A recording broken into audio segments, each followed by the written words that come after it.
Let me ask you a strange question. It's one that keeps millions of people up at night, staring at the ceiling and wondering where they went wrong. How can a family today, with a seemingly impressive household income of $130,000 a year, feel completely broke when a family making just $40,000 50 years ago could buy a spacious house, raise a couple of kids, and even afford a station wagon and a week-long vacation? It feels like a glitch in the matrix. The math doesn't add up. We work in offices they could only dream of. We have smartphones with more computing power than NASA had when they went to the moon. And yet, the middle-class lifestyle our grandparents took for granted feels like a distant, unattainable luxury for us. Today, the standard model of the American family isn't just working hard, it's running a marathon with a weighted vest. Think about it. Many couples are working not just one, but effectively two full-time jobs just to stay in place. Both wake up early, often before the sun. Both fight traffic or crowd onto public transport. Both spend their days solving problems for someone else. Both come home exhausted, with only enough energy to order takeout and collapse on the couch. Both are desperately trying to build a future. Yet somehow they still feel like they are treading water in the middle of the ocean. The bills, the mortgage, the car payments, the student loans, the childcare are always waiting, like a hungry mouth that never closes. Savings accounts feel perpetually shallow, more like a puddle than a pool. One surprise expense, like a broken water heater or a car repair, feels like a financial earthquake that could topple everything. And here's the part that really stings. They did everything right. They followed the script they were given. They studied hard in school. They went to college, often taking on debt to get those degrees. They built careers, climbing the corporate ladder one rung at a time. They worked hard, said yes to extra projects, and tried to be indispensable. So why does it feel like the harder they work, the harder money becomes? It's a cruel paradox. It's like running on a treadmill that keeps speeding up. Today, we're going to play detective.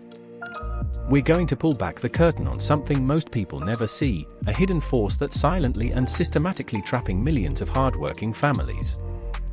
It's called the two-income trap. It's a term coined by Elizabeth Warren, and once you understand it, once you truly see it for what it is, you'll start noticing its effects everywhere, from the housing market to your own bank account. For decades, we were fed a simple, almost mathematical, promise. Two incomes are better than one. It seems like undeniable logic, right? Let's do the basic math. If one person makes $60,000, that income is supposed to support a family. That was the post-war American dream. So, if two people now make a combined $120,000, then the family should have twice the financial power. Twice the savings. Twice the freedom. Twice the security. It's just arithmetic. Except that's not what happened. The reality has been the opposite. Instead of feeling twice as rich, families started feeling twice as fragile. Instead of doubling their financial power, something strange and invisible occurred. When women entered the workforce en masse and families started earning two incomes, the cost of living, particularly the cost of the big, essential things, quietly and methodically adjusted itself to consume both of those paychecks. It's as if the entire economy held a secret meeting and whispered, "Oh, look. Families now have a financial buffer? They have a second income for safety? Perfect. Then let's make sure that second income is no longer a luxury. Let's make it a necessity for survival." The safety net was quietly rewoven into the tightrope itself. Let's look at the most obvious example. The housing market. Imagine it's 1975. A nice, modest three-bedroom house in a good school district goes on the market for $50,000. Now, let's consider two families who want to buy it. Family A is a traditional one-income family. The husband is a manager at a local factory, earning a solid $60,000 a year. They have a budget and they can afford to offer up to, say, $55,000. Family B is a new kind of family. Both the husband and wife are teachers. They have a combined income of $120,000. They can afford to offer significantly more, maybe $70,000 or even $80,000. Which family gets the house? Obviously, family B. They have more firepower. They win the bidding war. Now, here's the key. This isn't a one-time event. This scenario played out millions of times, all across the country, for decades. As more and more families became two-income families, the bidding pool for every single house doubled in size. The effective demand for housing skyrocketed. Suddenly, the price of that $50,000 house wasn't $50,000 anymore. It was $70,000. Then $80,000. Then $150,000. Because the new market reality was that everyone could technically afford more. Homes didn't just get expensive because of inflation or greedy builders. They got expensive because families were now competing with the financial might of two earners instead of one. It became a financial arms race. And nobody could opt out. If you tried to be the one-income family and only shop for houses based on one salary, you were priced out of the market completely. You couldn't get into a decent neighborhood with good schools. You were forced to compete with two incomes, which forced you to become a two-income family just to buy a home. The trap snapped shut. But as damaging as the housing inflation was, it wasn't the most profound change. The biggest shift was something you couldn't see on a price tag. It was the complete disappearance of the family safety net. Think back to a typical family in 1970. The model was simple. One parent worked outside the home, and the other managed the household. This wasn't just a social norm, it was a powerful economic structure. Imagine the working parent loses their job. It's a crisis, but it's not an immediate catastrophe. Why? Because the family has a secret weapon, a hidden asset. The stay-at-home parent, who, by the way, was running a complex household operation, could now enter the workforce. They could get a job, any job, to bring in income and keep the family afloat while the primary earner looked for a new position in their field. That stay-at-home parent was the ultimate backup plan. An emergency parachute that was always there, packed and ready, just in case. Now, fast forward to today. In most families, both parents are already working. They are both already in the workforce. So, what happens when one of them loses their job? You look for the parachute, but it's already open. It's already being used just to keep the family at its baseline level of survival. If the primary earner in a two-income family loses their job, the family's income doesn't just drop a little. It can be cut in half. The mortgage that was approved based on two incomes suddenly becomes an impossible burden on one. The backup plan is gone. This is why so many modern families, despite their high incomes, feel incredibly fragile. They're not poor by historical standards. They're just running a race with no safety net, balancing on a tightrope with no backup wire. One misstep, and the fall is devastating. Now, let's get down to the gritty details. We all see the big, combined number on paper and feel a sense of security. But we rarely do the painful work of dissecting where that second income actually disappears to. It's like a magic trick, it's there, and then it's gone, and you're left wondering what happened. Let's use a concrete, realistic example. Let's say one partner earned $70,000 as a project manager, and the other earned $50,000 as a graphic designer. A combined income of $120,000. Sounds fantastic. You feel rich. But let's follow the money trail. Step 1. The tax bite. Our tax system is progressive. The first $70,000 is taxed at a certain rate. But that second $50,000 is stacked on top. It's taxed at the highest marginal rate for your household. So, after federal, state, and FICA taxes, that $50,000 salary might shrink to around $35,000 in actual take-home pay. We've already lost $15,000. Step 2. The childcare necessity. If you have 1 or 2 young children, this is the big one. The average cost of daycare in the US is now over $15,000 per year per child. For many families in cities, it's much higher. Let's be conservative and say they have 1 child, costing $15,000 a year. Subtract that from the second income. Now that $50,000 salary has effectively contributed only $20,000 to the household bottom line. Step 3. The cost of commuting. Both parents are working, so both are commuting. That means 2 car payments or leases, or 2 train passes. Let's tally it up. Gas for 2 cars, tolls, parking fees, which can be astronomical in cities, regular maintenance like oil changes and tires, and the single biggest cost, car depreciation. For 2 modest cars, this can easily cost $8,000 to $10,000 a year. Let's split the difference and call it $8,000. Now that second income's net contribution is down to $12,000. Step 4. The exhaustion tax, convenient spending. This is the hidden killer. When both parents work 40+ hours a week and come home exhausted, they don't have the time or energy to do things the cheap way. They are too tired to cook from scratch, so they order takeout or buy pre-made meals from the grocery store, which have a huge markup. They are too busy on weekends to clean the house thoroughly, so they might hire a cleaning service once a month. They pay for delivery subscriptions, convenience apps, and pre-cut vegetables.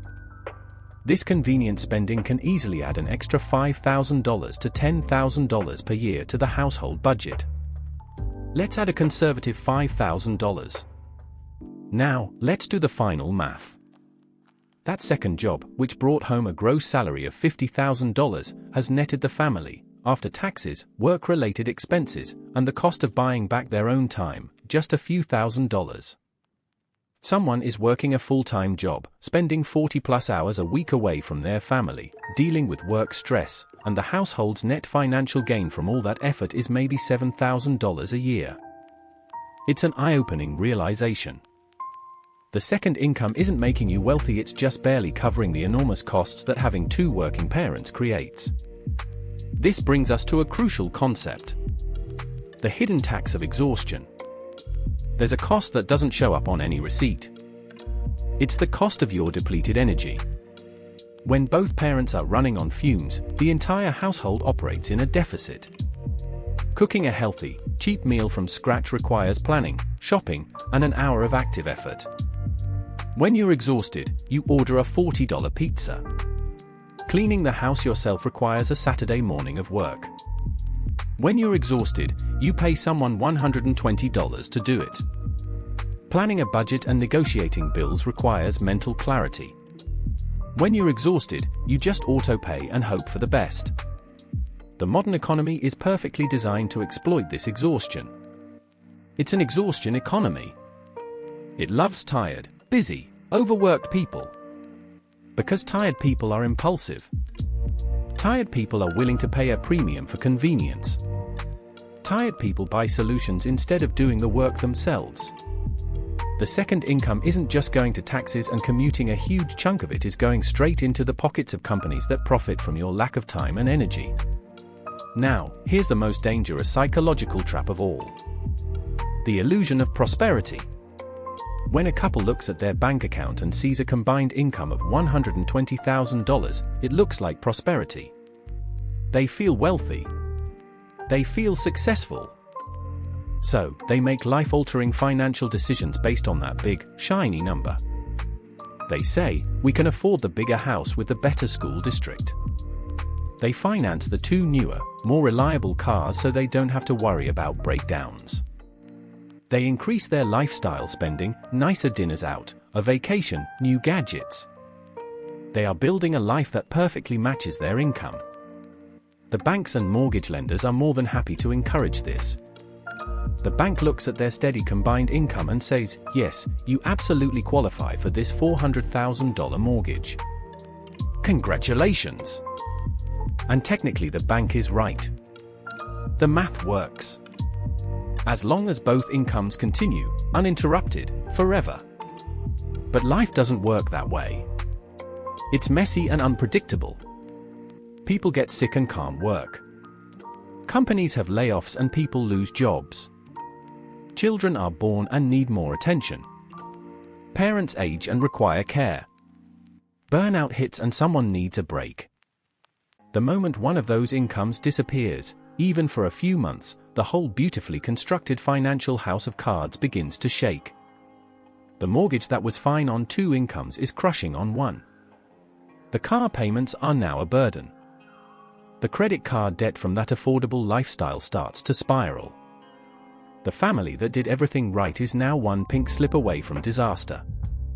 The illusion of prosperity shatters, revealing the fragile trap they were in all along.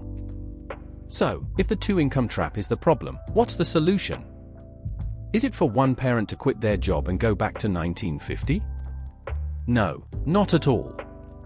For many, the second income is a source of identity, purpose, and intellectual fulfillment.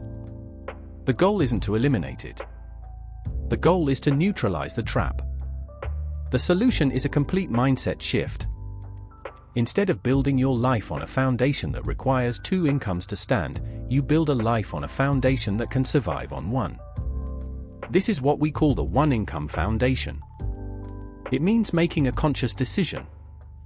Your essential, non-negotiable expenses, the roof over your head, the food on your table, the basic utilities, the insurance, the reliable car to get to work, must be comfortably covered by just one of your salaries.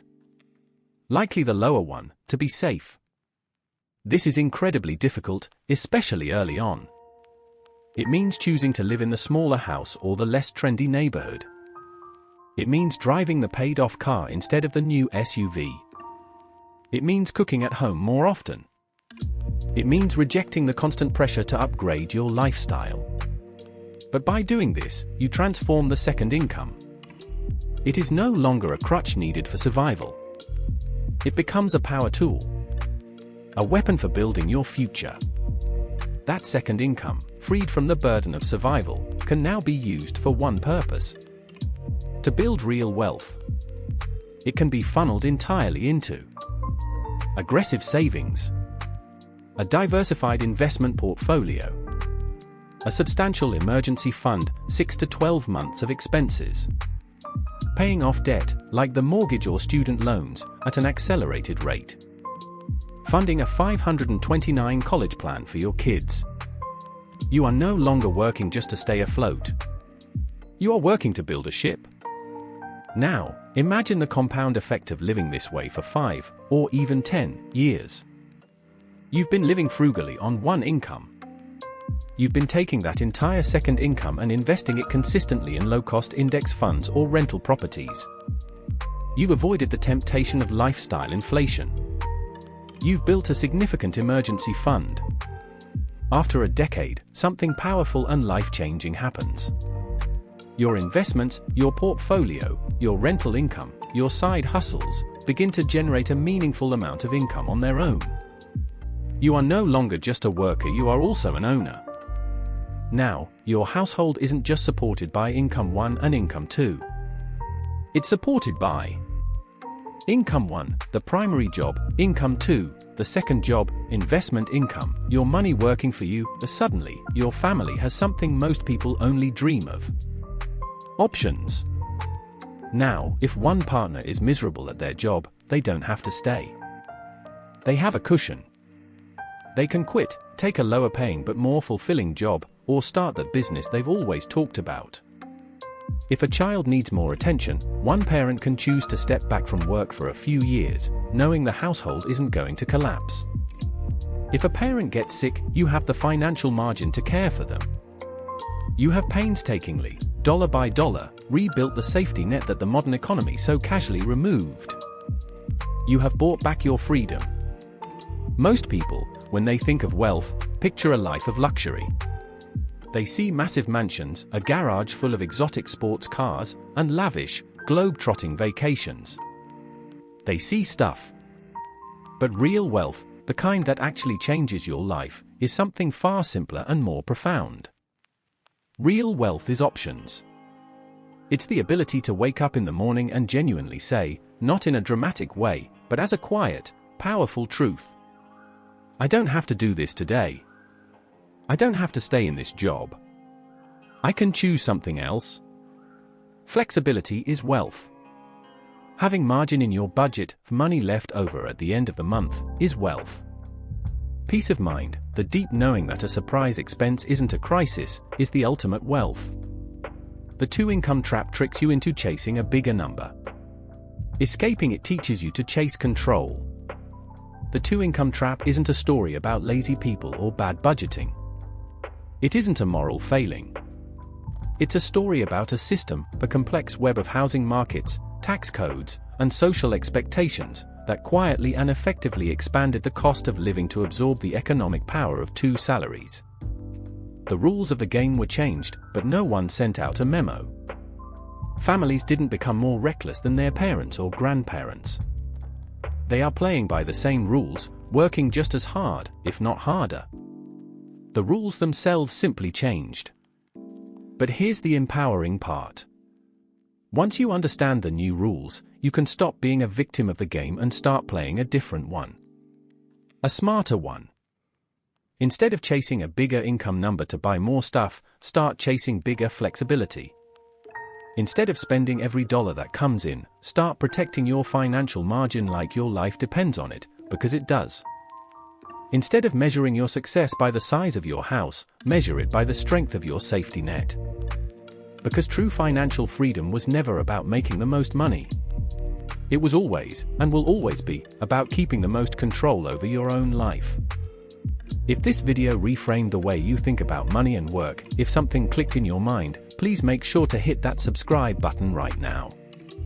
We are building a community here dedicated to breaking down complex money ideas into simple explanations that anyone can understand, from beginners to experts, and even kids.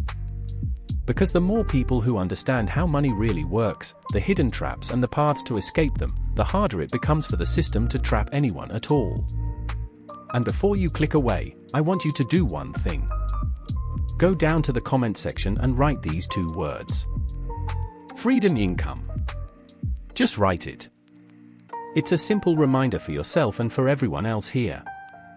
Because the goal of this channel, and the goal for your life, isn't just to earn more. The goal is to own your time, own your choices, and own your future. Thank you for watching. I'll see you in the next video.